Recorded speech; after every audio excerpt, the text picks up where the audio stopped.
Champion olympique à Pékin sur 100 mètres nage libre, Alain Bernard est bien décidé à ajouter un titre mondial à son palmarès et c'est à Antibes que le Colosse poursuit sa préparation en vue des championnats du monde qui se dérouleront à Rome cet été. Rencontre avec un sportif hors du commun, humble mais sûr de sa force. C'est un sport complet qui requiert une grande attention au niveau physique, que ce soit des membres supérieurs, des bras comme des jambes. C'est du dépassement de soi et où on repousse ses limites, ses propres limites. Donc on essaie tout le temps d'aller plus vite. Alors il y a plusieurs approches qui sont effectuées, c'est de manière intuitive et il y a un gros travail avec l'entraîneur qui est fait pour assurer un suivi et notamment l'augmentation des performances. La préparation mentale, c'est un peu en rapport par rapport aux individualités. C'est pas forcément nécessaire, c'est pas indispensable. Moi, en ce qui me concerne, non, j'ai jamais eu de préparateur mental. Parce que j'ai la chance d'échanger beaucoup avec mon entraîneur sur ma vie de tous les jours, pas uniquement sur le milieu sportif, mais plutôt dans ma vie personnelle et tout simplement pour qu'il sache où j'en suis, si ça peut avoir des répercussions sur un entraînement, sur une compétition. On essaie d'échanger au maximum. Tout sportif de haut niveau se doit d'avoir une hygiène de vie particulière. Ça reste des choses simples malgré tout, ça reste une nourriture équilibrée. Je suis pas vraiment à cheval là-dessus sur mon hygiène de vie. J'essaie de faire attention et de prendre du bon temps parce que le plaisir en dehors de la natation reste important aussi, reste important pour qu'on puisse s'épanouir pleinement.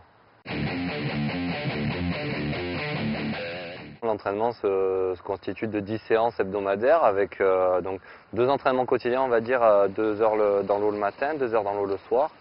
Et une fois tous les 2 jours, 1 heure, 1 heure et quart de préparation physique à sec, donc avec du renforcement musculaire, du travail d'abdominaux, de gainage, enfin pour appliquer les principes fondamentaux de la natation. La concurrence nationale ou internationale, on va dire qu'elle fait partie du jeu. Dans tout sport, il y a une progression et je ne vais pas dire que ça m'inquiète plus que ça. Moi, j'essaie de faire mon chemin, de faire du mieux possible. Après, si je dois être moins fort sur une compétition, je serai moins fort et ça fera partie du jeu, donc je le vis plutôt bien.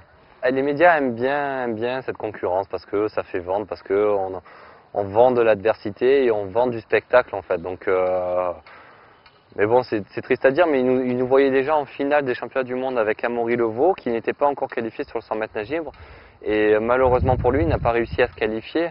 Ce qui fait que voilà, il faut pas trop vendre les choses avant qu'elles se passent. Et moi, j'aime pas trop m'avancer non plus, que ce soit sur mes ambitions. Bien sûr, aujourd'hui, mon ambition, c'est d'être champion du monde du 100 mètres nage libre parce que voilà, j'arrive à faire des chronos de niveau mondial très très élevés et c'est tout à fait logique pour moi de viser un titre mondial.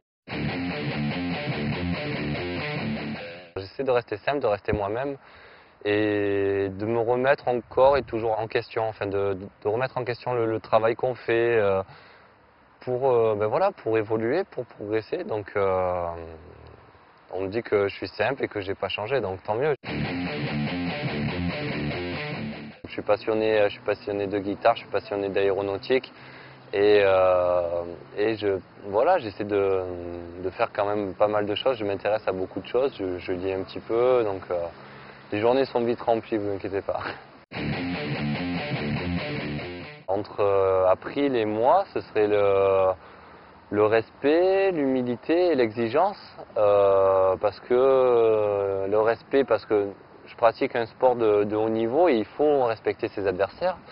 L'exigence, maintenant, il faut beaucoup d'exigence et être capable de travailler efficacement, on va dire, et beaucoup d'humilité pour entourer tout ça afin d'être capable de se remettre en question à quelque niveau que ce soit.